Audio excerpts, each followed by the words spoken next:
अगर आप moral and motivational story सुनना पसंद करते हैं तो आप बिल्कुल सही चैनल पर आए हैं। नमस्कार, स्याही की सृष्टि में आपका स्वागत है। आज जो कहानी सुनाने जा रही हूँ उसका नाम है खानदानी। पूरे 20 साल बाद इंडिया आई थी। यूं तो हमेशा ही परिवार वालों से मिलने की छटपटाहट मेरे मन में बनी रहती थी, लेकिन कभी काम और कभी छुट्टी ना मिल सकना कोई ना कोई कारण बने रहते थे। अपनी मजबूरियों को ढक देने के लिए कड़वाहट को भी ढाल बनाने तक से परहेज नहीं किया था करण ने। क्यों ही मिलना है उन लोगों से जो मुझे हतोत्साहित करने में लगे रहते थे। उनकी बातों में आकर अगर वहीं रहकर छुटपुट नौकरी कर लेता तो घिसट घिसट कर पूरी जिंदगी बीत जाती। 10-20 रुपए बचाने के लिए बसों और मेट्रो के धक्के खाता रहता। न सपने देखने की मोहलत मिलती, न उन्हें जीने की। करण का गुस्सा बेबुनियाद तो नहीं था। पढ़ाई पूरी भी नहीं हुई थी कि शादी करवा दी, ये कहकर कि इसके बड़ों ने इतना कमा छोड़ा है, ये तो क्या इसकी 7 पुश्ते बैठकर खाएंगी। कमाल नजरिया था उनका भी, और उससे भी ज्यादा मेरे पिता का भोलापन कि सब कुछ जानकर भी आंखों पर पट्टी बांधकर अपनी बेटी को विदा कर दिया। उन्हें क्या कहूँ, खुद मैंने भी तो कहाँ आवाज उठाई थी उनके फैसले के विरोध में। इज्जत और संस्कारों की दुहाई के साथ साथ ढेर सारे कपड़े गहनों से लाद कर मुझे विदा कर दिया गया था। शादी के बाद करण ज्यादा मेहनत करने लगे थे खुद के पैरों पर खड़ा होने की, पर उनके सितारे अभी बुलंद नहीं थे। रूटीन लाइफ जीते जीते सार्थक का चौथा जन्मदिन भी आ गया।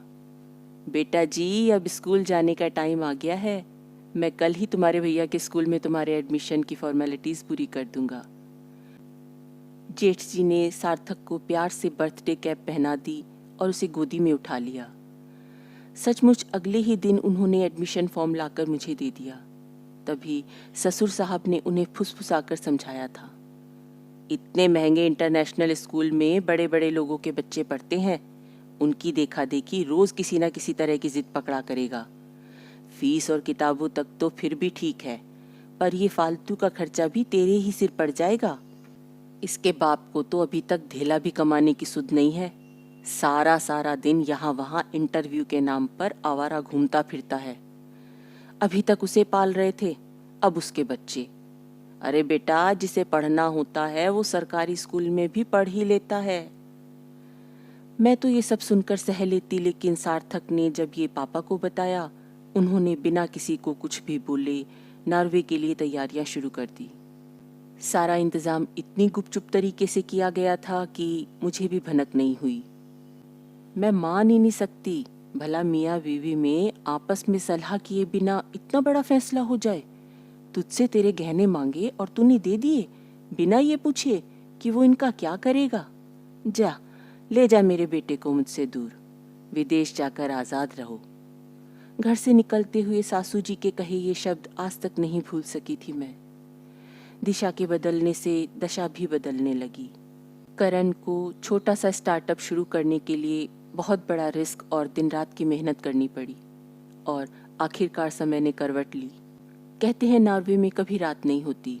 इन्होंने भी अपनी लगन और कोशिश से किस्मत के अंधेरों और उन्हें सहलाने वाले बोझिल रिश्तों को पीछे छोड़कर हम लोगों की जिंदगी में वो चकाचौंध भरी कि करण को माँ के अंतिम दर्शन भी ना हो सके। समय समय पर परिवार वालों के फोन आते रहे थे, लेकिन करण ने कभी किसी से बात नहीं की। वो तो मैं थी जिसने अपने बेटे को न केवल रामायण और महाभारत की कहानियां सुनाकर अपने महान देश के बारे में बचपन से ही सिखाया था, बल्कि उसके दादा दादी, ताया ताई और भाई बहन के साथ बिताए हुए हमारे जीवन की यादों के बारे में खूब दिलचस्प तरीके से बताया था। ये सब सुनते सुनते उसकी आंखों में कैसी चमक आ जाया करती थी। बस वक्त बीत रहा था। एक दिन उसकी गाड़ी में अनजान लड़की को देखकर मैं बहुत बेचैन हो उठी। यूं तो उसके सभी दोस्तों से मैं परिचित हूं, लेकिन फिर भी पूछ ही लिया। पूछने पर पता चला कि वो लड़की ओलिविया है, जिसके साथ वो पिछले 2 साल से रह रहा है। Live in? क्या ये दिन देखने के लिए मैंने तुम्हें अपने संस्कार दिए थे? मैं आग बबूला हुई जा रही थी। ओवर रिएक्ट करना बंद करो, करण ने मामले में दखल अंदाजी करते हुए कहा। सार्थक, बेटे तुम अपनी बात पूरी करो। पिता की हिमायत पाकर सार्थक ने कुछ झिझकते हुए आगे कहना शुरू किया। ओलिविया मेरे दोस्त ल्यूक की बहन है। पति से तलाक हो जाने के बाद वो अपने बेटे को लेकर माता पिता के घर आ गई थी। वो बहुत मेहनती और आत्मविश्वासी लड़की है माँ। बस करो, तुम्हें कोई और नहीं मिली? जीवन साथी का चुनाव ऐसे ही हो जाता है क्या? कौन सी खास बात है उसमें?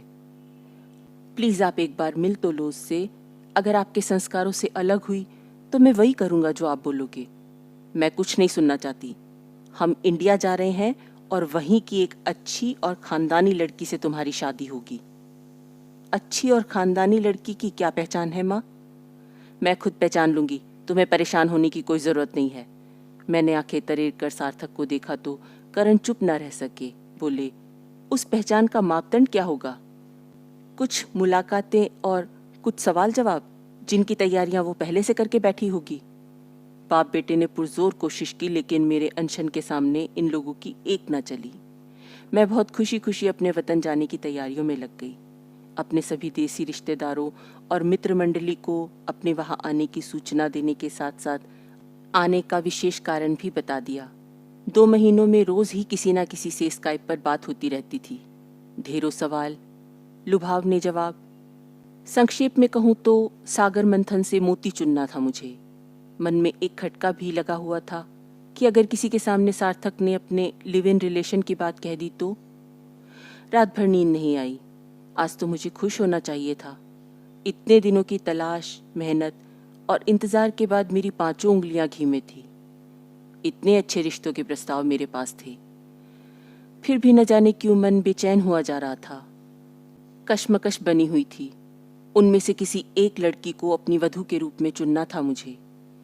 कोई भी तो ऐसी नहीं जिसे ना कह सकूं। एक से वाक्य दोहरा दोहरा कर वे मुझे मुंह जबानी याद हो गए थे।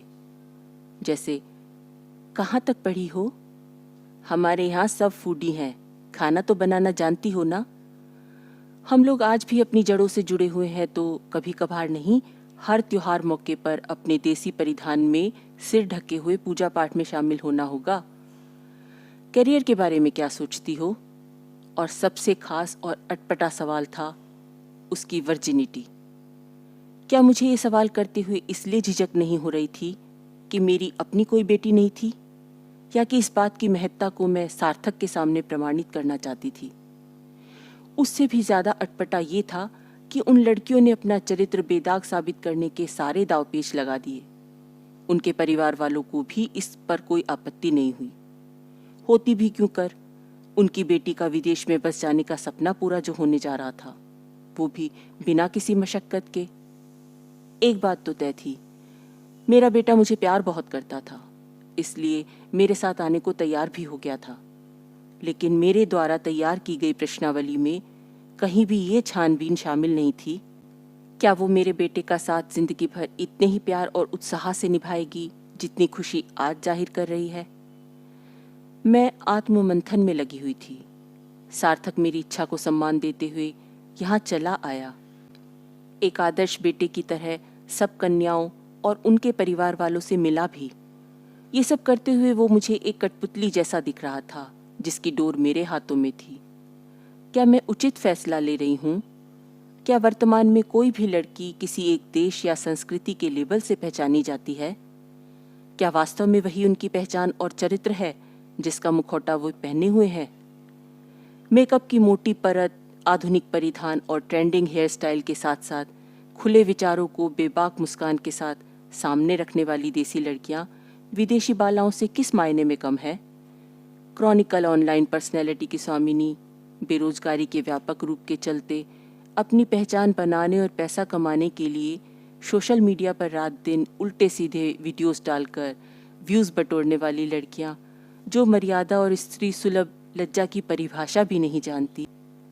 ये सब सिखाएगा भी कौन? खुद माएँ भी तो संतूर मॉम और न जाने कैसे कैसे अटपटे टैग्स के साथ अपने ही बेटों के साथ रील बनाती पाई जाती हैं। क्या ये तस्वीर दिखाने के लिए मैं सार्थक को अपने महान देश की भूमि पर लाई थी? वेदों में भी कहा गया है कि ब्याह का उद्देश्य न केवल जीवन भर का साथ निभाना है बल्कि वंश को बढ़ाना भी है।